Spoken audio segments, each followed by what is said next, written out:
Rolle's theorem के विषय में पढ़ेंगे।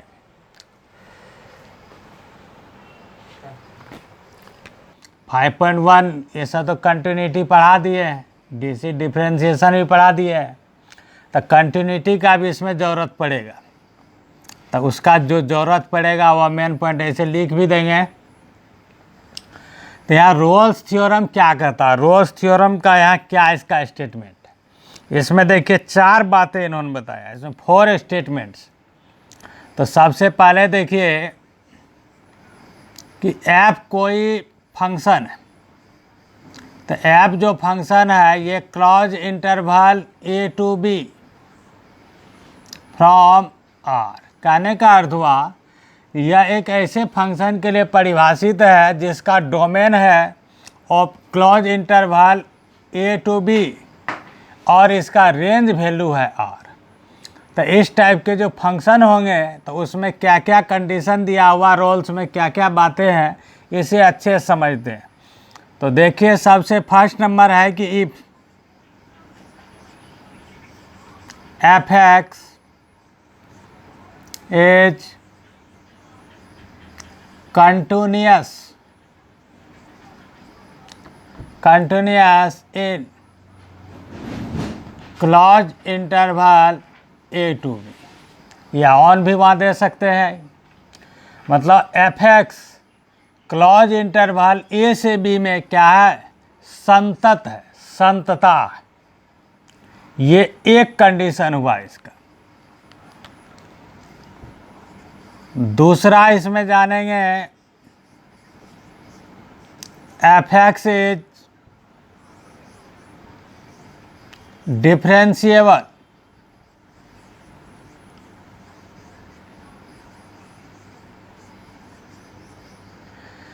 F x is differentiable in open interval A from B A to B. Third step इसमें समझेंगे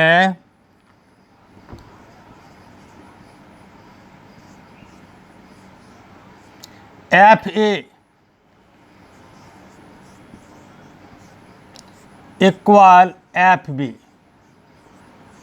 यहाँ जो इंड पॉइंट है ए और बी, यहाँ जब क्लोज इंटरवल है तो ए और बी क्या इंड पॉइंट ही हुआ, अंत बिंदु। तो ए अगर एक्स के जगह रखे तो एफ ए, एफ एक्स है ना, इसमें ए रखे तो एफ ए, एक्स के जगह बी रखे तो एफ बी। तो एफ ए इक्वल एफ बी, इस इंड पॉइंट पर इसका जो फंक्शन वैल्यू है वह है, अर्थात एफ एक्स या एफ ए एफ बी बराबर। जब ये तीन कंडीशन पूरा हो जाए, f x is continuous in close interval A from b और f x is differentiable in open interval A to b and f A equal f b, अगर ये तीनों कंडीशन कंप्लीट हो जाए तब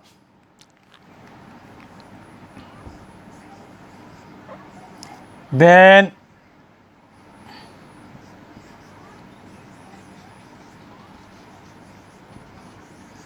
there will some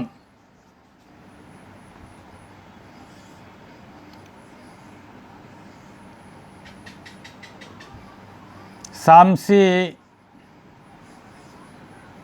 in open interval A to B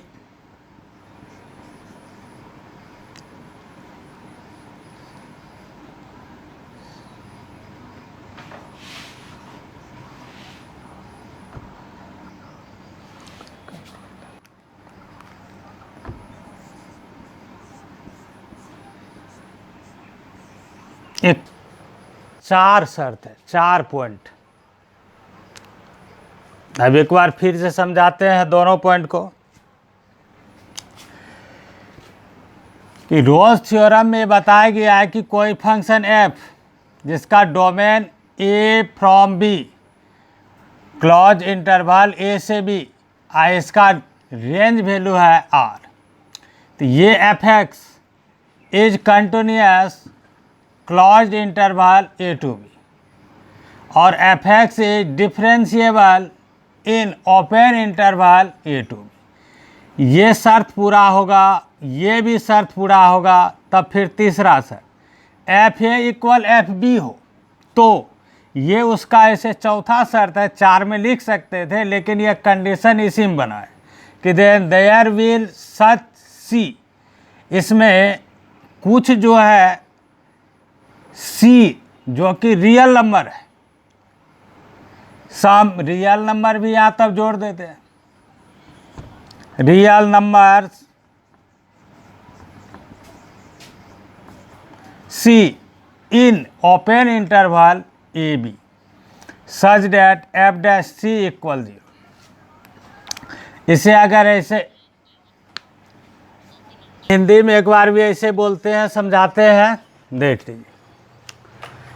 F x बंद अंतराल जो है ए से बी, इसमें क्या है, संतत है, और एफ एक्स खुला अंतराल में अवकलनीय है, एफ ए बराबर एफ बी है। तो इसे भी फिर समझते हैं कि अगर ये तीनों शर्त को पूरा कर जाएगा तो इसे हम ऐसे समझ सकते हैं कि कम से कम या अधिक भी हो सकता है, कम से कम या कुछ 1 2 3 4 5 कुछ भी नंबर, ये ऐसे सी होंगे, ये c belongs to open interval A to B.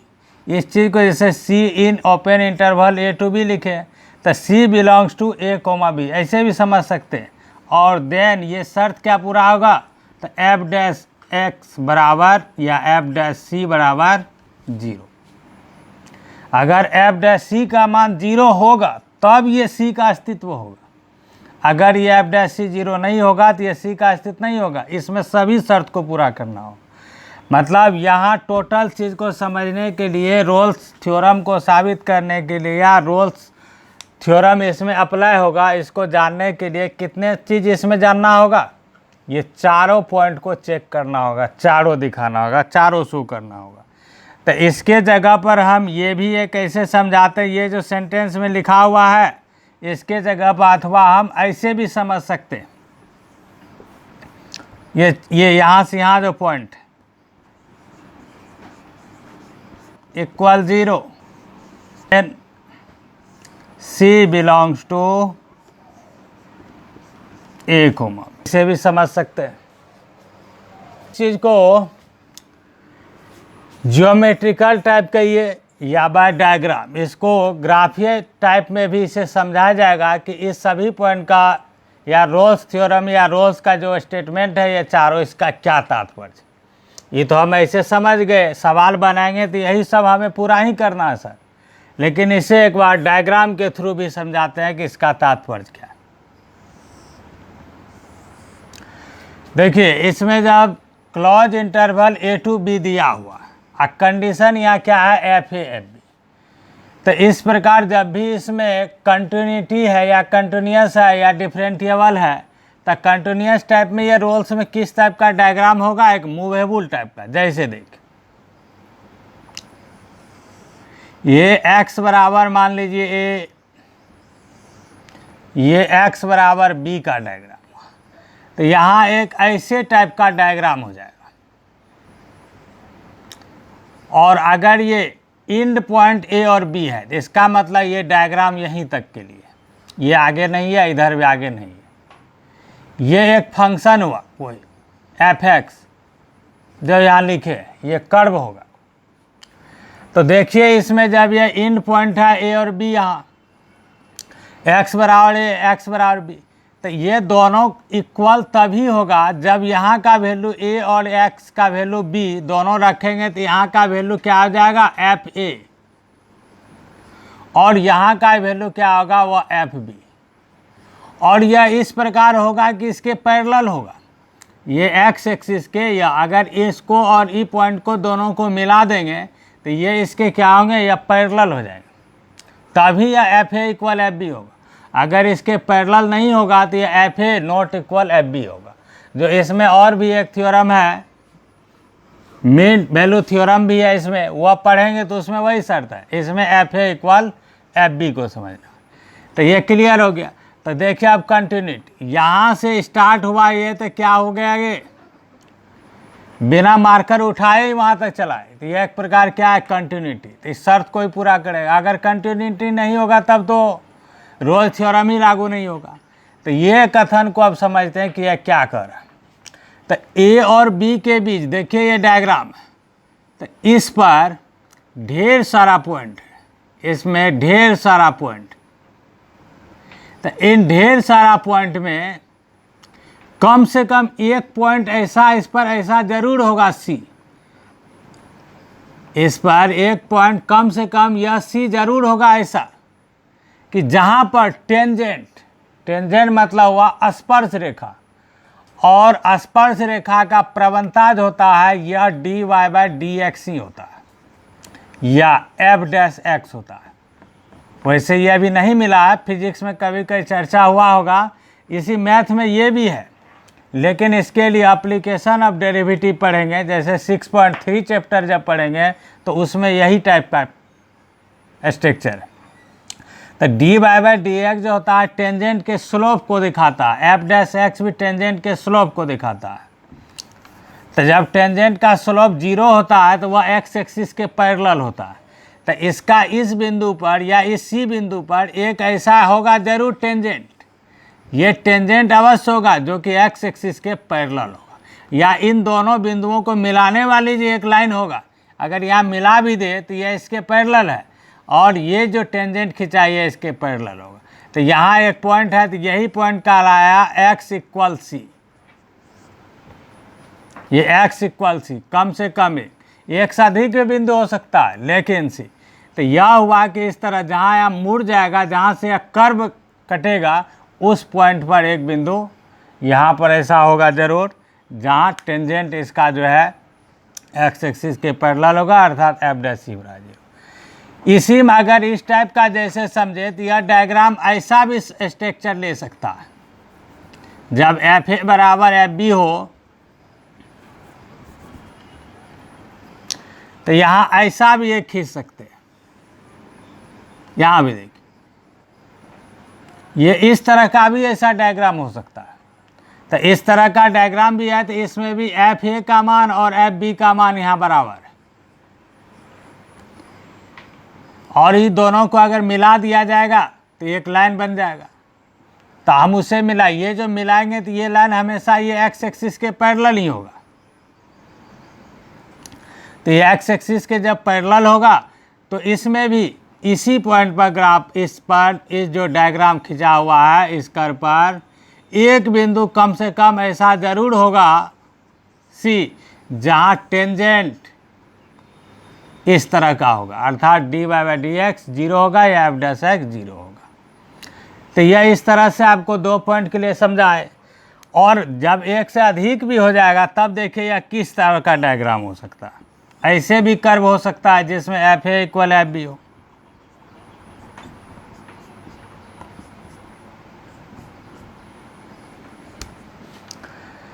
ऐसे भी पॉइंट हो सकते हैं। यहाँ से ऐसे डायग्राम गया इस तरह से इसके साथ, ऐसे भी, या इसको मूव करके फिर इधर भी ले जा सकते हैं। तो हमें एक से अधिक दिखाना है इसलिए ऐसा डायग्राम। तो यहाँ देखिए ये क्या है, x बराबर a, ये क्या है x बराबर b। तो यहाँ का वैल्यू कहलाएगा एफ ए, और ये पॉइंट जो हो जाएगा एफ बी, ये दोनों बराबर है। तो ये जो कर्व यहाँ से देखिए यहीं से मुड़ा है, तो जहाँ से यह पॉइंट मुड़ा है वहाँ एक ऐसा सी जरूर होगा जहाँ एक टेंजेंट ऐसा होगा। तो सी का यह एक वैल्यू हो गया। उसी तरह ये कर्व देखिए यहाँ करके फिर मुड़ा है, तो यहाँ पर फिर टेंजेंट एक स्पर्श रेखा जो टेंजेंट एक सी यहाँ भी होगा। तो यह मान लीजिए एक C1 पॉइंट के लिए काम किया, या एक C2। तो C के मान एक से अधिक भी हो सकते हैं, 3 भी हो सकता है, 4 भी हो सकता है। तो इस तरह से हमें इस रोल्स में यही बात कहा गया है। ये एक डायग्राम के थ्रू समझाए, ग्राफ के थ्रू समझाने का प्रयास किए। तो अब रोल्स थ्योरम को एक बार फिर से मिला लीजिए, रोल्स में क्या सब कहा गया है चाहिए। क्लोज इंटरवल ए से बी में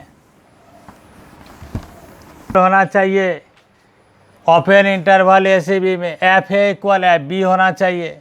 तब इसमें क्या होगा, जब एफ डैश सी अगर 0 होगा तो सी का एक ऐसा मान आएगा जो सी का अस्तित्व होगा जो ए और बी के बीच होगा, अर्थात ओपन इंटरवल ए और बी के सदस्य होंगे, उसका एलिमेंट होगा, इसलिए लिखा गया c belongs to A comma b. या यही यहाँ भी समझाया है कि there will some real number C in a to b. ये रोल्स थ्योरम को अप्लाई करने के लिए चारों पॉइंट को क्लियर करना होगा, चारों पॉइंट को समझना होगा, बहुत ही अच्छे से समझना होगा। तब वैल्यू थ्योरम भी समझा ही देते हैं, तब इसके बाद एक्सरसाइज का कुछ सवाल भी सॉल्व कर देंगे, दिखा देंगे। देखिए अब है मीन वैल्यू थ्योरम, या इसको LMVT भी कहा जाता है, लंगराजे मीन वैल्यू थ्योरम भी कहा जाता है। इसमें भी शर्त उससे मिलता जुलता कुछ शर्त है। मिलता जुलता क्या शर्त है, तो देखिए यहाँ भी फंक्शन जिसका डोमेन ए से बी है जो क्लोज इंटरवल में और इसका रेंज है, इसमें भी फर्स्ट वाला जो शर्त है बिल्कुल 100% same. F x is continuous in a from b, close interval ए से बी में यह क्या होना चाहिए, संतत होना चाहिए, कंटिन्यूस होना चाहिए। सेकेंड नंबर भी इसका बिल्कुल 100% मिलता जुलता है। F x is differentiable in open interval A to b. देखिए डिफरेंट, फर्स्ट सेकेंड सेम है, आसान होगा समझने में, इसलिए एक साथ ही बता रहे हैं। अब यहाँ समझिए थर्ड में डिफरेंट हो गया। थर्ड में डिफरेंट क्या हुआ कि f A not equal f b, उसमें था एफ ए इक्वल एफ बी। तो एफ ए इक्वल एफ बी का मतलब था कि एफ ए और एफ बी जो पॉइंट है उस दोनों को जो मिलाएंगे वह एक्स एक्सिस के पैरेलल होगा, लेकिन यहाँ एफ ए और एफ बी को जो मिलाएंगे दोनों लाइन एक्स एक्सिस के पैरेलल नहीं होगा, इसलिए नॉट इक्वल है, दोनों फर्क यही पड़ा। Then there will some real number C in A open interval A to B, मतलब इसमें भी वही सेम कहानी है।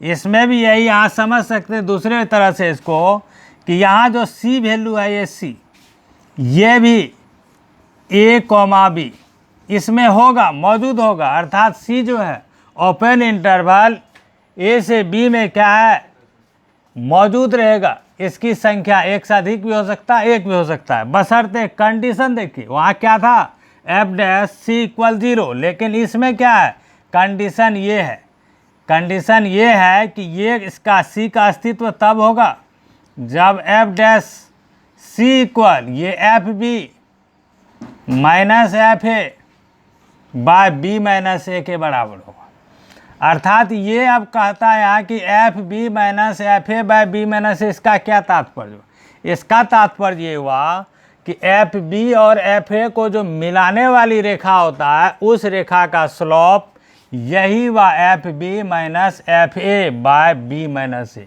क्योंकि दो बिंदुओं को मिलाने वाली रेखा का जो स्लोप होता है वह होता है y2 minus y1 bye x2 minus x1। ये टेंजेंट चैप्टर 11th इसमें भी है और इसकी चर्चा ये थ्योरी फिर दोबारा एप्लीकेशन ऑफ डेरिवेटिव में भी पढ़ाया जाएगा। दो बिंदुओं को मिलाने वाली रेखा का स्लोप पढ़ाया जाता है, इस दो बिंदुओं से मिलाने वाली रेखा का इक्वेशन ज्ञात करना पड़ता है। यह एप्लीकेशन ऑफ डेरिवेटिव और एप्लीकेशन ऑफ इंटीग्रल दोनों चैप्टर में यह काम पड़ता है। ये एक प्रकार का स्लोप बताया, तो यह किसका स्लोप बताया, तो एक तरह से यहाँ दिखाते हैं डायग्राम में, इसे भी गौर कीजिए।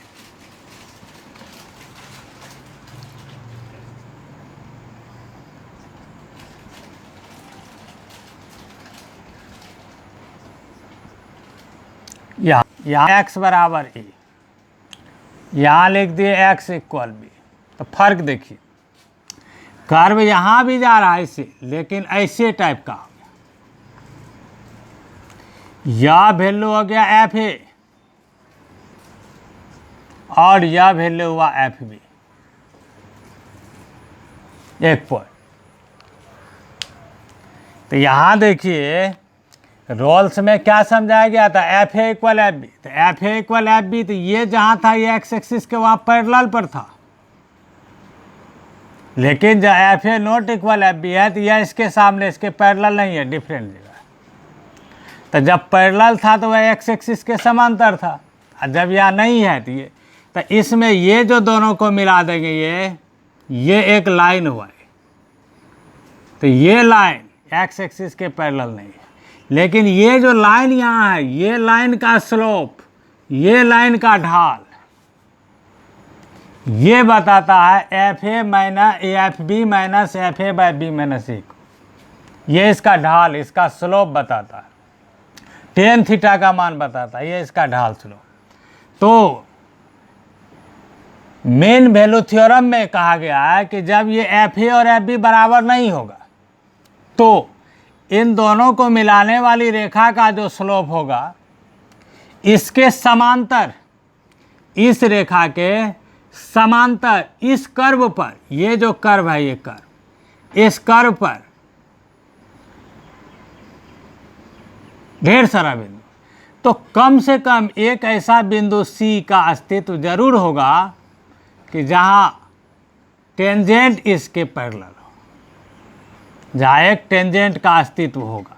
तो यही वैल्यू यहाँ समझ सकते हैं, एक तरह से सी कहलाया, सी। तो देखिए इसमें मेन वैल्यू थ्योरम में स्टेटमेंट क्या हुआ, डिफरेंट हुआ थोड़ा।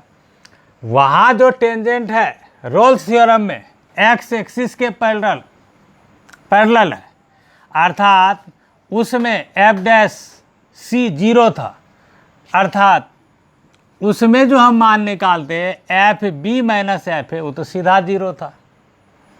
क्लियर है? तो इसलिए उसमें एफ डैश सी 0 को शो करता है, और इसमें क्या करता है, f A not equal f B होता है। तब इसका देखिए ढाल ये है जो कि एक्स एक्सिस के पैरेलल नहीं है। तब भी इसमें कम से कम एक सी का ऐसा अस्तित्व होगा कि जो कि इस ए और बी के बीच का ही नंबर होगा कोई, और इस पर एक टेंजेंट अर्थात स्पर्श रेखा खींचा जा सकता है, टेंजेंट का अस्तित्व है जो कि इसके पैरेलल होगा। इसी तरह से और भी इस तरह से डायग्राम में एक से अधिक भी हम लोग समझ सकते हैं, दिखा सकते हैं। वैसे यही इसमें समझने लायक है, काफ़ी है, इससे ही काम चल जाएगा। या और अगर देखना है तो इस तरह से देखिए,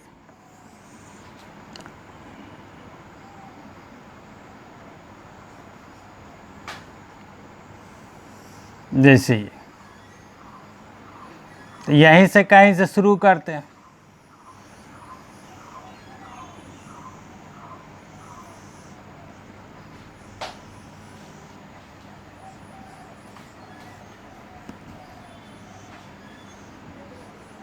ये ग्राफ इस तरह से मान लीजिए चला जाए, तो यहाँ का वैल्यू हो गया एफ ए, या वैल्यू हो गया एफ बी। तो अगर इन दोनों को मिलाया जाए तो इसका स्लोप जो होगा, तो देखिए यहाँ एक मूवेबल पॉइंट जहाँ से मूव हुआ, यहाँ एक टेंजेंट हो सकता है, यहाँ एक सी का अस्तित्व हो सकता है, यहाँ भी एक ऐसा पॉइंट होगा जहाँ से ये इसके पैरेलल होगा, एक सी का मान हो सकता है। यहाँ से भी मूव कर रहा है एक पॉइंट, यहाँ से एक पॉइंट हो सकता है जो इसके पैरेलल हो सकता है, इस पे भी एक ऐसा सी का पॉइंट हो सकता है जो कि इसके पैरेलल हो सकता है। तो इस तरह सी का अस्तित्व होगा जो कि एफ बी और एफ ए को मिलाने वाली रेखा के पैरेलल होगा, अर्थात वह उस कर्व पर क्या होगा, टेंजेंट के रूप में काम करेगा। वैल्यू थ्योरम में एक्स एक्सिस के पैरेलल, एक्स एक्सिस के पैरेलल अगर होगा तो वह रोल्स थ्योरम लगेगा। इसमें एफ ए नॉट इक्वल है, तब एक तरह से रोल्स थ्योरम को अब सवाल सॉल्व करते हैं। सवाल सॉल्व करते हैं तो उसमें देखिए सवाल लिख देते हैं पहले, और उसे ग्राफ पर अगर कहिएगा तो उस पर भी शो किया जा सकता है। एक नंबर में रोल्स थ्योरम पर आधारित, तो इसलिए रोल्स थ्योरम देखिए फिर से एक बार मिला लीजिए। F x is continuous, f x is differentiable, f A equal f b, तो then some c belongs to open interval A to b such that f dash C equal 0। अगर F dash सी का value अगर 0 है तो सी का अस्तित्व है जो कि ए और बी के बीच मौजूद होगा। तो रोल्स थ्योरम लागू तब होगा जबकि ये चारों शर्त पूरा करे। तो ये चारों शर्त इसमें दिखाना होगा। तो ये चारों शर्त दिखाने के लिए 5.1 पढ़ाए हैं कंटिन्यूटी। तो उस कंटिन्यूटी चैप्टर में एक चीज़ पढ़ाए हैं बहुपद फंक्शन, बहुपद फलन, पॉलिनोमियल्स फंक्शन, और उसके विषय में चर्चा भी की थी, अर्थात थ्योरम ही था कि सभी बहुपद फंक्शन, जितना भी बहुपद है, ऑल पॉलिनोमियल्स फंक्शन, ये जो है संतत मतलब कंटिन्यूअस और अवकलनीय डिफरेंटिएबल होता है। तो हम लोग ये जान रहे हैं। तो यहाँ इस चीज़ को पहले शो करते हैं, तो सॉल्व करेंगे।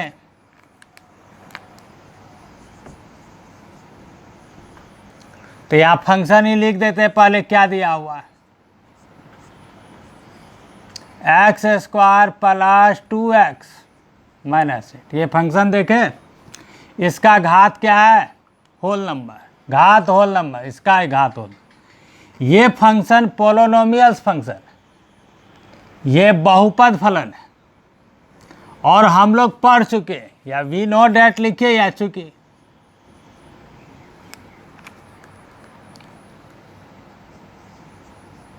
और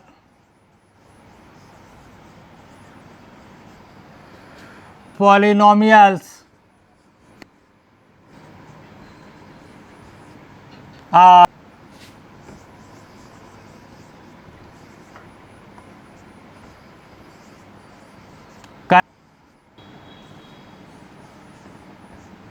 differentiable. Polynomials function are continuous and differential on real interval हो सकता है। मतलब जितने भी हम लोग बहुपद फलन पढ़े हैं वो सभी क्या होते हैं, कंटिन्यूअस होते हैं, डिफरेंटिएबल होते हैं। ये हम लोग जान रहे हैं। ये ज़रूरत है इस चीज़ को फर्स्ट स्टेटमेंट में ही लिखने का, नहीं तो हर एक जगह हमें कॉज बार बार लिखना पड़ेगा। अब देखिए, ये तो समझ गए, हर एक बिंदु पर ही ये कंटिन्यूअस होता है और डिफरेंटिएबल होता है। हमें तो फिलहाल इतना पर दिखाना है, तो इसलिए ये क्लियर हो गया। एफ एक्स इज कंटिन्यूअस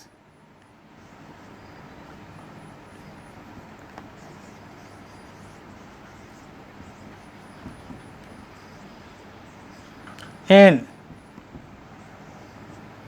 यहाँ क्या था इंटरवल, -4 to क्लोज इंटरवल। ये सेंटेंस में ही इसका कॉज छिपा हुआ, इसलिए उसको यहाँ लिख दिया। और नहीं तो ये जो लिखते यहाँ f x is continuous in इतना, तो फिर यहाँ लिखना पड़ता, चूँकि all polynomials function are continuous या ऑन रियल नंबर, तो फिर इसमें भी हम नीचे तब 2 बार लिखना पड़ता। अगर ये यहीं लिख दिए तो ये एक लाइन। देखिए, ये जो पहला पॉइंट बताया रूल्स, ये क्लियर हो गया कि कंटिन्यूअस है। दूसरा में भी देखते, F differential -4 to F x जो है ये ओपन इंटरवल में क्या है, अवकलनीय है, डिफरेंशिएबल है। तो 2 पॉइंट मेरा पूरा हो गया। रोल्स थ्योरम के लिए 2 पॉइंट क्लियर। अब हमें देखना होगा एफ ए इक्वल एफ बी है कि नहीं, तो तीसरा मिलाते हैं। अब यहाँ देखिए, ए की जगह पर क्या है, यहाँ -4, बी की जगह क्या है 2, 4, तो एफ -4, तो इसमें x की जगह आएगा तो -4 का स्क्वायर प्लस 2 × -4 -8। इसको सॉल्व कीजिए, ये कितना हो जाएगा 16 -8 -8 क्या आ जाएगा 0। x = 2, तो यहाँ F2, तो 2 का स्क्वायर प्लस 2 × 2 अब -8 देखिए 2 का स्क्वायर 4 प्लस 4 8 हुआ माइनस 8 क्या आया 0। तो देखिए f-4 भी 0 है, f2 भी 0 है, पूरा यहाँ क्लियर हुआ। f-4 equal f2। फिर रोल्स में मिलाइए, यहाँ तीसरा पूरा कर गया, इसमें अप्लाई है, लेकिन अभी भी एक शर्त कमी है। एक शर्त पूरा क्या करना है ये, अब f' अगर 0 होगा तो c का मान एक ऐसा होगा जो a और b के बीच होगा या a और b में होगा। तो अब हमें यहाँ ज्ञात करना होगा इसका डिफ्रेंशिएशन dc। तो fx देखिए यहाँ क्या है, या यहाँ लिख देते हैं अब fx equal x square plus 2x minus. तो इसका dc, तो dc तो भरपूर पढ़ाए हैं, तो इसका dc जिसे हम f' से डिनोट के लिखे क्या आ जाएगा 2x प्लस 2। तो हमें इसे c के रूप में बदलना होगा, तो इसलिए इसमें x के जगह पर अब c रख देते हैं। तो इसलिए f', तो यहाँ क्या आ जाएगा 2c प्लस 2 होगा। यही c का अस्तित्व ज्ञात करना है ना, नहीं तो x को ज्ञात कर लेंगे वही c कहलाएगा। तब कंडीशन क्या है, f' इक्वल 0, यही कंडीशन इसमें देखना है। तो c का मान हमें मिलेगा, तो f' क्या आया है 2c प्लस 2 इक्वल 0। अब समीकरण की तरह सॉल्व कीजिए, 2c इक्वल -2, इसलिए c का वैल्यू क्या आया -1 होगा। अब अच्छे चीज़ -1 को मिलाइए, क्या इसके मध्य है, ये देख लीजिए, यही चीज़ इसका मेन चीज़ हुआ। ये -1 ओपन इंटरवल -4 से 2, -4 और 2 के बीच में आएगा ये -1। इसके बीच में क्या क्या नंबर है, जो -4 से क्या है बड़ा है और 2 से क्या है छोटा। तो क्या सब होगा -3 -2 -1 0 1। इसके बीच दशमलव में अगर बोलना शुरू करे तो अनगिनतों है। तो हमें तो सिर्फ ये दिखाना था कि ये है कि नहीं, क्या है इसमें लग रहा है -4 और 2 के बीच -1 मौजूद है। अर्थात रोल्स थ्योरम में जो 4 स्टेटमेंट था, ये चारों स्टेटमेंट क्या हुआ कंप्लीट हुआ। तो यहाँ लिख सकते हैं रोल्स थ्योरम इज वेरीफाइड, या लास्ट में लिख दीजिए। इस तरह रोल्स थ्योरम वाले सवाल को हम कंप्लीट कर सकते हैं, बना सकते हैं।